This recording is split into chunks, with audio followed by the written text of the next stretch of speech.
এই যে এবার কিন্তু একই ভুল করার জন্য আরেকটা কাঁঠাল কিনে নিয়ে আসলাম। প্রথম কাঁঠালটা কেমন হয়েছিল আপনাদেরকে দেখাইছিলাম। তো এবার কিন্তু আরেকটা কাঁঠাল আমি কিনে নিয়ে এসেছি। এটা কিন্তু একটা মহিলার কাছ থেকে, একটা ভদ্র মহিলার কাছ থেকে কিন্তু আমি কিনে নিয়ে এসেছি। মহিলা কাঁঠাল আর কলা নিয়ে বসেছিল। তো কাঁঠালটা দেখুন এখনও ডালটা কিন্তু জালি, মানে গাছ থেকে নামানো সেটা বোঝা যাচ্ছে, এবং আঠা দেখুন প্রচুর আঠা বেরোচ্ছে।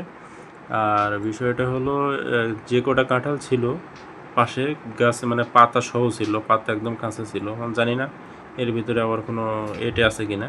উনি যে বললো যে গাছ থেকে পাড়া, তার নিজের গাছ, কেনা গাছের ফল আর কি। তো ভদ্রমহিলা বললো যে বাবা তুমি নিয়ে যাও, কোনো সমস্যা হবে না, তুমি কাঁঠাল খাইয়ে আমার জন্য দোয়া করো।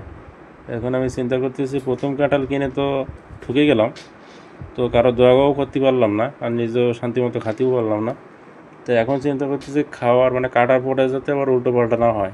তাই চিন্তা করতেছি যে খাওয়ার আগে দোয়া করব নাকি খাওয়ার পরে যে দোয়া করবো সেই চিন্তা করতেছি। তো মহিলা ভালো মুখ করেই বললো, বড়ো মুখ করে, যে বাবা কোনো সমস্যা নেই, তুমি কাঁঠালটা নিয়ে যাও আর কাঁঠালটা খেয়ে আমার জন্য দোয়া করো, কোনো সমস্যা নেই, কাঁঠাল লাগলে আমার কাছে আসবো তুমি। এখন যেহেতু কাঁঠালটা না খেয়েও বা দোয়া করি কী করে, তো কাঁঠালটাকে কাটা হোক, খাইয়ে দেখি, আপনাদেরকে দেখাই, তারপরে দোয়া করি। আচ্ছা কাটো, তাহলে কাঁঠালটা হলো দেখা যাক কি হয়। এখনো পর্যন্ত কিন্তু কিছু বোঝা যাচ্ছে না। দ্বিতীয়বার কাঁঠালটা কিনে কিন্তু আমি সত্যি জিতে গেছি। মহিলা আসলে সত্যি কথাই বলেছে। এই যে অনেক সুন্দর, আমার পছন্দ একদম। খাই দেখো দিন একটা, খাই দেখো, এদিকে দেখো, অনেক মিষ্টি, খুব সুন্দর। তাহলে মহিলার জন্য দোয়া করা হচ্ছে। ভদ্র মহিলা বললো যে বাবা কোনো সমস্যা নেই, তুমি নিশ্চিন্তে নিয়ে যাও, আর কাঁঠাল লাগলে আমার কাছে আসবে। তো আসলে কাঁঠালটা মনে হয় দেখে রিয়াকশন দিয়ে বোঝা যাচ্ছে যে কাঁঠালটা আসলে অনেক সুন্দর।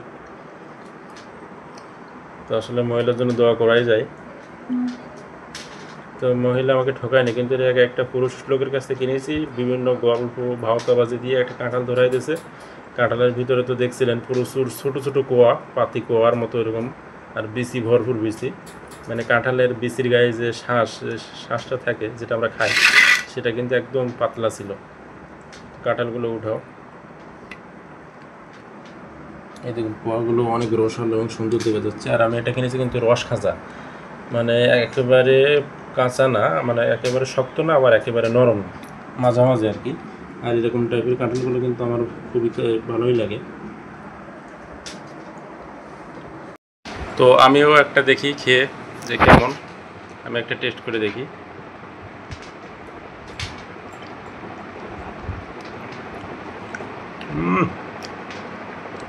আসলেই সত্যি অনেক টেস্ট, এবং কাঁঠালটা কিন্তু অনেক সুন্দর। আসলে মহিলাটা সত্যি কথাই বলেছে, তো সে আমাকে ঠকায়নি। আর এবছর কী হচ্ছে জানি না, আম কিনলে খারাপ হচ্ছে, কাঁঠাল কিনলে খারাপ হচ্ছে। তো এই কাঁঠাল সেকেন্ড টাইম কাঁঠাল কিনলাম, প্রথমটা খারাপ হলো, দ্বিতীয়টা মোটামুটি ভালো হলো, মোটামুটি না ভালোই হয়েছে কাঁঠালটা।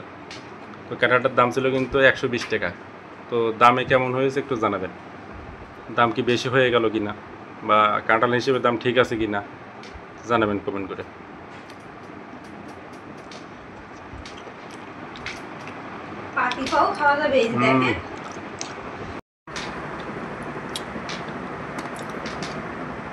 বাহ,